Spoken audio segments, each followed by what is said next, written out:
Okay, hello economics students. So let's look at the first of our three macroeconomic goals, strong and sustainable economic growth. Firstly, these goals are super important for the rest of the VCE curriculum. A little bit like efficiency and the four types of efficiency were important in microeconomics. In macroeconomics, the three goals we come back to over and over again. So you really need to understand the definition of each goal, the measurement of each goal, the target using that measurement, and eventually you'll need to be able to link AD and AS factors or AD and AS policies to the achievement or even the non-achievement of these goals, but we'll come back to that later.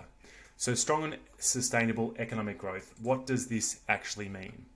Well, we should know by now that growth is really about increasing the level of production in the economy. And we learned that using, or we can look at that using the business cycle or the circular flow model.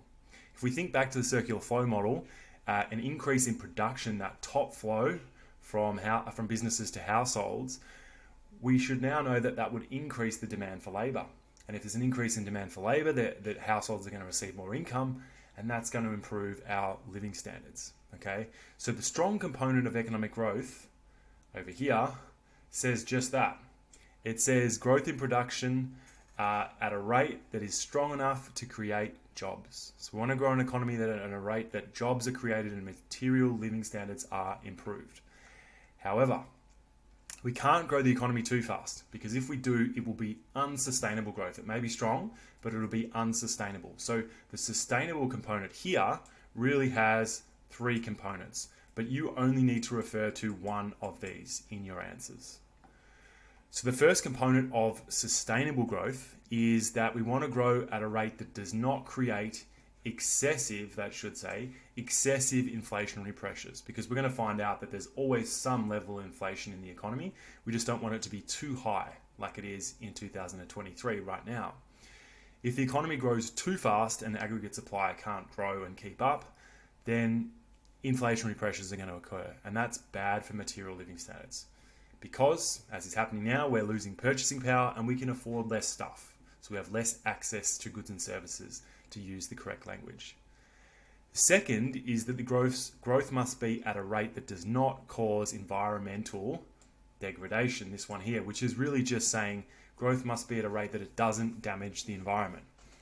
Now, this is a bit contentious, because who determines what level of degradation is acceptable, what level of damage to the environment that we're going to accept as a society in order to maintain jobs and material living standards? That's very hard to say. It's very clear that there is some damage to the environment. Every time we produce something, there is some damage to the environment. But in this dot point, we really keep it quite general. Basically, we need to ensure that the environment, or that we consider the environment in our strong and sustainable growth target. Okay, and we don't want to put too much pressure on the environment. It's very vague. Third is this thing called external pressures, and this is the least important. We're going to come back to this one in the next outcome. But really, for now, we need to understand that for every dollar that is spent in Australia, roughly 20 cents of that dollar is spent overseas. And again, if we think back to the circular flow model, that would be a leakage. So that 20 cents is leaking out of the economy and it's going overseas. So we want to grow the economy really strongly, but we don't want to leak too much income overseas.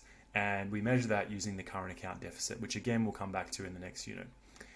So to summarize this, we want economic growth that is strong enough to create jobs so that we can improve our access to goods and services and improve our material living standards, all that great stuff, but not so strong that it causes 1, excessive inflationary pressures, 2, external pressures via leakages overseas, or 3, environmental damage that will hurt our ability to produce into the future. Okay, so what is this magical rate of economic growth that we are going to walk the tightrope between these two conflicting parts of the goal in order to say we've achieved strong and sustainable growth? Well, there's no firm target, and the government is never actually refers to this target, and they never actually refer to strong and sustainable growth, or they do very rarely. But economists broadly agree that this magical number is about 3 to 3.5% growth in real GDP over here. That is the rate of growth that is strong enough to create jobs, but not too strong to damage the environment, cause inflation, or put external pressures on the economy. So when you're answering questions relating to the goal, there is really two things you need to consider. First is the strong component and then the sustainable component. And we're going to talk more about how you refer to these two conflicting things.